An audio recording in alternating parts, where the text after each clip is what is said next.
होणे साहजिक आहे आणि त्या संतापाच्या भावनेतनं बच्चू कडूंनी हे वक्तव्य केलं. पण तसा त्यांचा म्हणण्याचा अर्थ नव्हता असं देखील एकूण त्यांच्या बोलण्यातनं प्रतीत होतंय. काय म्हणणं आहे आपलं?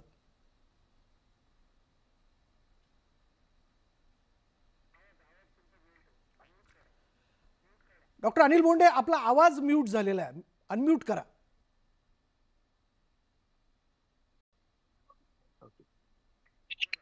बोला. बच्चू भाऊ एवढे दिवसापासून राजकारणात आहे, एवढे दिवसापासून समाजकारणात आहे, मंत्री राहिलेले आहे आणि अनेक वेळा आमदार राहिलेले आहे.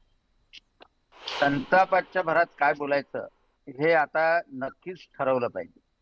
आता बच्चू भाऊ पासून प्रेरणा घेऊन एखाद्या गरम डोक्याच्या कार्यकर्त्यांनी आमदारांचा खून केला तर प्रश्न सुटणार आहे का?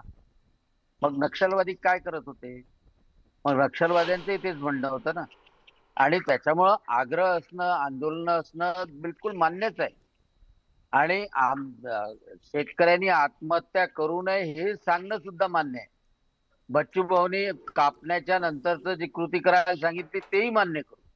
पण एखाद्या शेतकऱ्याच्या पोरांनी जीवावर उदार होऊन त्या आमदाराला मारलं, मग बांगलादेश आणि आपल्यामध्ये काय फरक राहिला?